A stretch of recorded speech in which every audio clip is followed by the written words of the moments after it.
Hey fellow duelists, it's RagingRaidRaptor here, coming at you today with a discussion video about what I think makes a classic Yu-Gi-Oh card. But before I start, I do want to establish there is no definitive criteria that makes a card classic. These factors are what I personally think are worth considering when determining what a classic Yu-Gi-Oh card is, and may vary depending on your preferences. So without further ado, let's get started. The first factor I would consider is the anime in two aspects. One aspect is the recurrence of certain cards by important characters. Examples of this are the ace monsters used by the main characters, such as Dark Magician being a Thames ace monster. The reason why I think this is a factor is because they are used to help the main character overcome certain situations in moments of self-doubt, leaving a huge impression on the viewer as these cards pull off some impressive feats, making them very marketable to children. This can also apply for monsters that, although are not ace monsters, are somewhat used frequently, such as Yuma using Goblinberg throughout Yu-Gi-Oh! Zexal.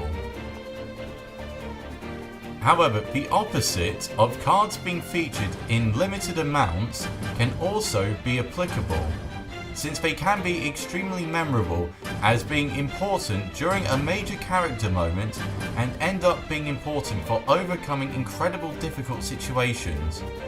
My favourite examples of this include Exodia Obliterate from episode 1 of Duel Monsters and Yusei summoning Shooting Quasar Dragon in episodes 150 and 151 of 5Ds. The next factor I would consider is how many variants of the card there are.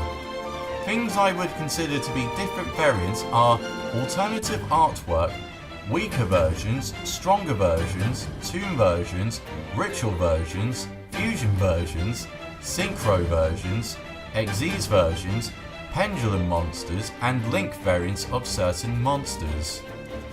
Having huge amounts of different versions of a card years after its original release, to me shows that the card has resonated with audiences enough to where Konami recognises the popularity of a card, to where other versions of it would get players excited and buy some packs in order to try and pull a copy of it.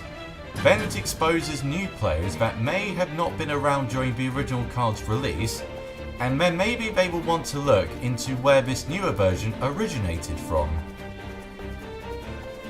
However, I think an even bigger factor is when Konami releases an entire archetype for one card.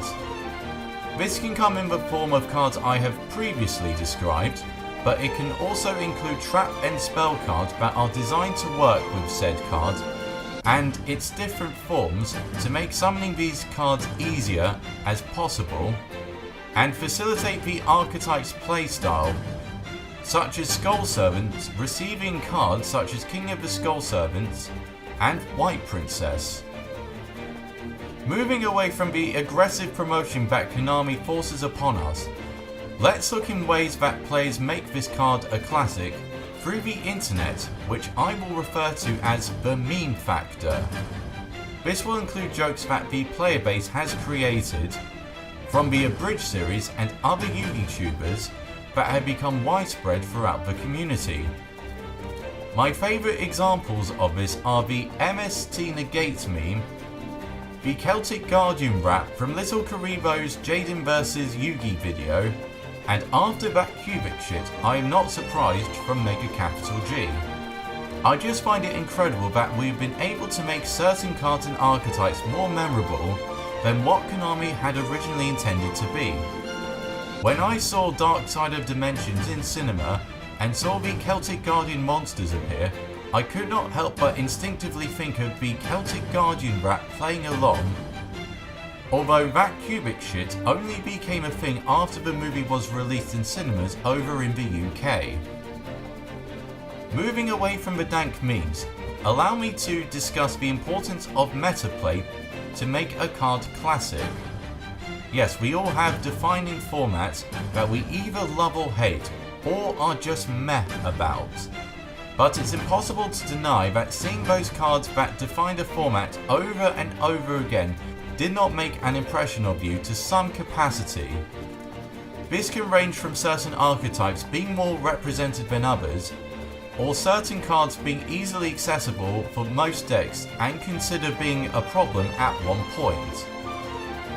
I think this is why formats such as Goat Control, Teledad, Dragon Ruler are referenced so often as they are, since seeing cards such as Blackluster Soldier, Envoy of the Beginning and Dark Arm Dragon repeatedly would have ingrained those cards into your memories eventually, for better or for worse.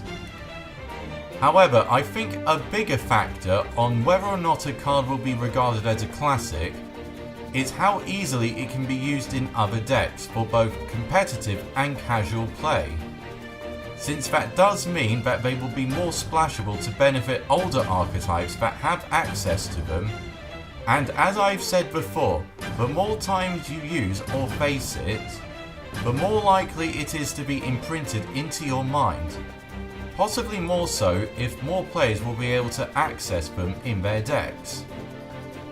I think the best example of this is the whole generic rank 4 pool during the Zexal and Arc V era, since rank 4s were highly played during the Hat, Necros, Pepe and Zoo formats, as they were incredibly powerful and easy to summon for those meta decks and casual and road decks, such as my beloved RaidRaptors.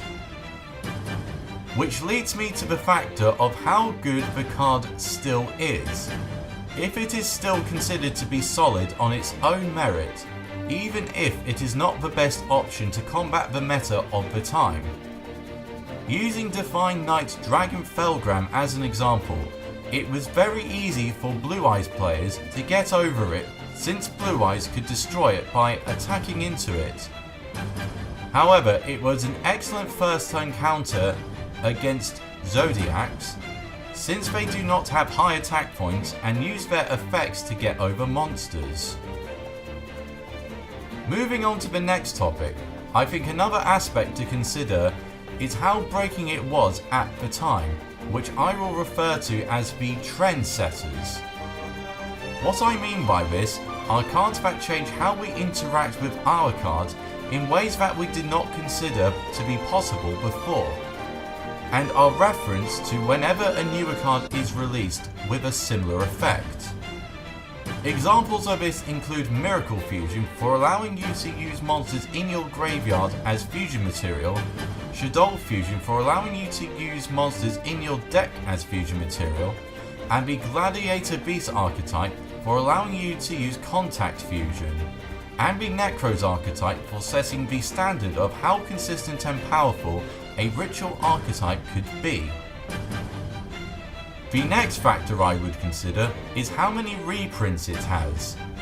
The fact that a card has been reprinted to the point of redundancy must mean that, although not offering any value to veteran players, must be effective at appealing to these super casuals, the types of players that may only play with their friends at home, do not know about the online simulators such as Dueling Book or YuGiOh Pro, and only buy certain cards because they look cool, or the type of player that watches the anime and just wants to buy a few cards that the main character uses, or your mum buying some packs for your birthday. Otherwise, the inclusion of these cards would not sell the product to that demographic. Why else are they still using the classic images to market the Duelist Saga and 2017 Megatins? With all this in mind, what do I think is the most classic Yu-Gi-Oh card of all time? In my opinion, I would have to say the most classic Yu-Gi-Oh card is the Blue Eyes White Dragon. It was used by Kaiba in the anime every time he dueled. It has multiple different forms such as Blue Eyes Ultimate, Chaos Max, White Spirit and Alternative White Dragon. It has been reprinted to the point of redundancy. It eventually became an archetype in 2013 with the Legend of Blue Eye structure deck, which then got legacy support in 2016 in both the Dark Side of Dimensions movie pack and Shining Victories. It was meta-defining when it came out in the Legends of Blue Eyes, and became meta-defining again in 2016, and has even won Worlds in the same year, piloted by Shunsuke Harima.